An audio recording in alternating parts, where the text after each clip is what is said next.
सुबह का आसमान आज कुछ अलग लग रहा था। हवा में एक हल्की सी ठंडक थी, पर धूप नरमी से छतों पर गिर रही थी। आरुष छत के कोने पर खड़ा था, दोनों हाथ रेलिंग पर टिकाए हुए।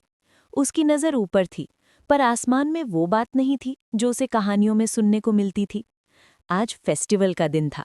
दादी हमेशा बताती थी कि ऐसे दिन आसमान रंगों से भर जाता था, नीला, लाल, पीला, जैसे आसमान मुस्कुराता हो। पर आज आसमान बिल्कुल चुप था, खाली। नीचे गली में आवाज़ कम थी। कहीं से टीवी चलने की हल्की सी आवाज़ आ रही थी, कहीं किसी गेम के बटन्स दबने की क्लिक क्लिक। पर छतों पर लोग नहीं थे। आरुष ने पीछे मुड़कर अलमारी की तरफ देखा। उसके दिमाग में एक ख्याल था जो कल रात से घूम रहा था।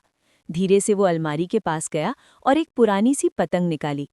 कागज़ थोड़ा मुरझा चुका था, डोरी का रंग पहले जैसा नहीं रहा था। तभी राघव छत पर आया। उसके हाथ में फ़ोन था, पर स्क्रीन बंद थी।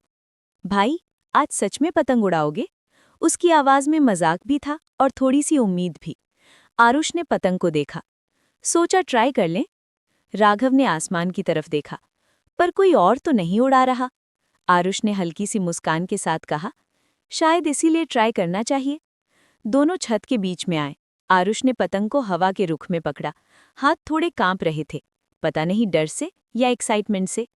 रेडी? आरुष ने पूछा। राघव ने हाँ में सर हिला दिया। पतंग हवा में उठी, धीरे धीरे, जैसे पहले सोच रही हो कि जाना चाहिए या नहीं। फिर एक झटके के साथ ऊपर चली गई। उड़ रही है! राघव की आंखें चमक उठी। आरुष का दिल तेज धड़कने लगा। उसने डोरी संभाली। हाथ जलने का एहसास हुआ, पर अच्छा लग रहा था। बहुत टाइम बाद कुछ ऐसा हो रहा था जो स्क्रीन के बिना हो रहा था। पर जैसे जैसे पतंग ऊपर जा रही थी, आरुष को एक अजीब सा दर्द महसूस हुआ। उसने चारों तरफ देखा। आसपास की छतों पर लोग थे, पर कोई ऊपर नहीं देख रहा था। सब नीचे झुके हुए थे। भाई, राघव ने धीरे से कहा, ये लोग फेस्टिवल नहीं मना रहे? आरुष के पास जवाब नहीं था। पतंग और ऊपर चली गई। आसमान में अब वो छोटी सी लग रही थी। और तब आरुष को याद आया पापा की बात। जब मैं तुम्हारी उम्र का था, तो फेस्टिवल के दिन छत पर जगह मिलना मुश्किल होता था। आरुष ने पतंग को और डोरी दी। उसकी आंखें थोड़ी नम हो गईं। अचानक पतंग कांपने लगी। डोरी जोर से खिंच गई। आरुष घबरा गया। राघव, पकड़ो! राघव ने डोरी पकड़ी। उसके हाथ थोड़े कांप रहे थे। भाई, कहीं पतंग कट तो नहीं जाएगी? उसकी आवाज में डर था। आरुष ने आसमान देखा। काटने के लिए कोई है ही नहीं। ये बात बोलते ही उसके सीने में कुछ चुभ सा गया। पतंग आसमान में अटक सी गई। न ऊपर जा रही थी, न नीचे आ रही थी। आसमान बिल्कुल शांत था। उस पल आरुष को लगा जैसे आसमान उन्हें देख रहा हो, जैसे पूछ रहा हो। अब याद आया। डोरी धीरे धीरे ढीली होने लगी। भाई! आरुष ने राघव का हाथ जोर से पकड़ लिया। पतंग नीचे आने लगी, बहुत धीरे, जैसे कोई चीज टूटने से पहले रुककर सोचती है। आरुष ने डोरी लपेटना शुरू किया। दिल भारी हो गया था। जब पतंग छत पर आई, दोनों भाई कुछ देर तक चुप रहे। पतंग बिल्कुल ठीक थी, पर आरुष को लगा जैसे उसमें से कुछ चला गया हो। राघव ने धीरे से पूछा, ये वापस क्यों आ गई? आरुष ने आसमान की तरफ देखा।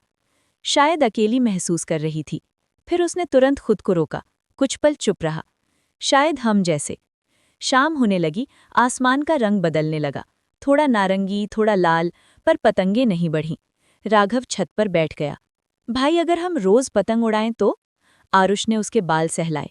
रोज नहीं, पर जब भी उड़ाएंगे याद रखेंगे कि ये सिर्फ पतंग नहीं है। फिर क्या है? राघव ने पूछा। आरुष ने पतंग को फोल्ड करते हुए कहा, ये वो चीज है जो हमें ऊपर देखना सिखाती है। नीचे से आवाज आई।